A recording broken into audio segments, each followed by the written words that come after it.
पश्चिम बंगाल किसान coordination committee की ओर से सोमवार को आसनसोल रामबंधु तालाब स्थित गुरु नानक कम्युनिटी हॉल में किया गया संवाददाता सम्मेलन का आयोजन।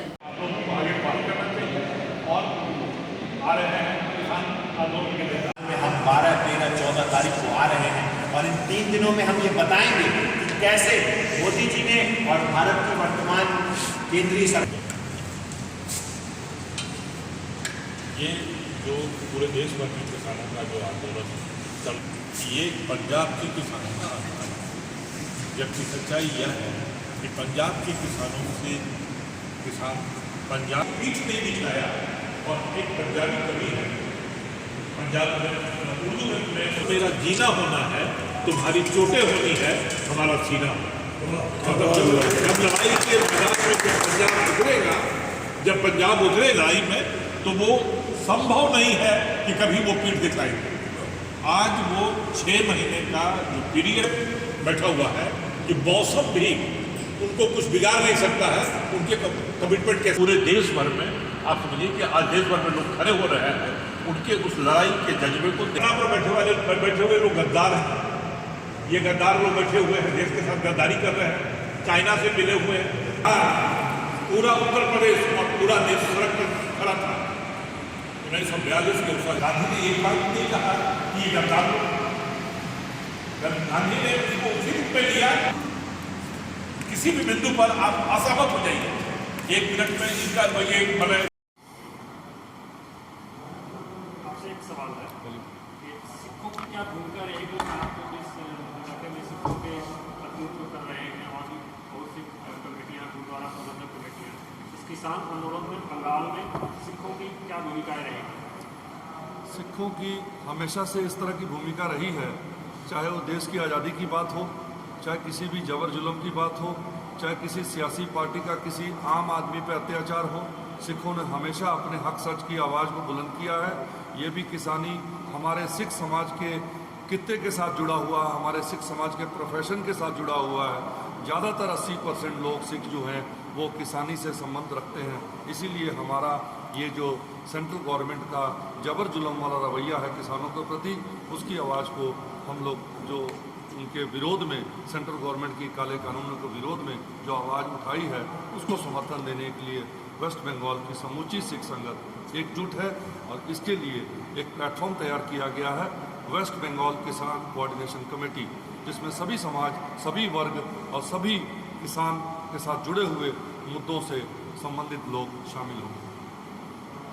बिहार के संबंध में जी, इसमें उत्तर प्रदेश से रहेंगे, उन सबका नाम से आप परिचित हैं। बलबीर सिंह राजेवाल जी पंजाब के बड़े किसान नेता हैं। जब पुराना किसान आंदोलन हुआ था उसमें उसका संविधान भी उन्होंने ही लिखा था। इसके साथ साथ इसमें गुरनाम सिंह चंडूनी जी जो हरियाणा से हैं वो आएंगे। इसमें डॉक्टर दर्शन पाल जी भी आएंगे, योगेंद्र यादव जी भी रहेंगे। पूर्वी उत्तर प्रदेश से मैं रहूँगा, उड़ीसा से अक्षय कुमार जी की भी आने की संभावना है। इस तरीके से बिहार से भी लोग हैं, दिनेश जी हैं। ऐसे इसके साथ साथ और भी देश के तमाम संयुक्त किसान मोर्चा का नेतृत्व इस किसान आंदोलन में आएगा। कोलकाता में कब होगा ये प्रोग्राम? आप कोलकाता में 14 तारीख को होगा। कोलकाता में 13 तारीख को शाम को 4 बजे वहाँ पर बड़ी सभा। क्या सिविल है प्रोग्राम में आप लोगों का? जो प्रोग्राम का शेड्यूल है वो ये है कि 11 तारीख को रात को कुछ किसान नेता पहुँच जाएंगे, कुछ 12 तारीख की सुबह पहुँचेंगे। उड़ीसा में बड़ी ताकत की संख्या में है और मैं सदस्य हूँ, संयुक्त किसान मोर्चा की राष्ट्रीय कार्यकारिणी की टीम का सदस्य हूँ।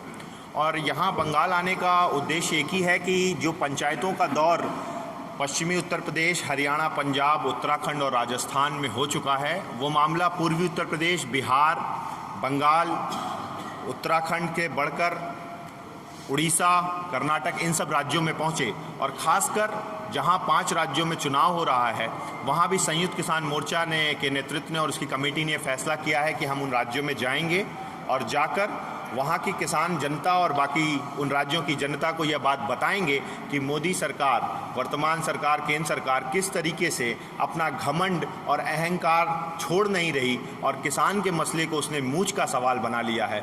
250 किसानों से ज़्यादा शहादतें होने के बाद भी वह किसानों की वाजिब मांग 3 काले कानून रद्द करो और MSP की गारंटी का कानून बनाओ, इसको बनाने को लेकर उसने अभी भी कोई रास्ता नहीं निकाला है इतने दौर की बातचीत के बाद भी। इसलिए इसलिए हम बंगाल आ रहे हैं। और बंगाल में 12, 13 और 14 तारीख को यहाँ पर किसान पंचायतें होंगी। वैसी ही किसान पंचायतें होंगी जैसे हरियाणा, पश्चिमी उत्तर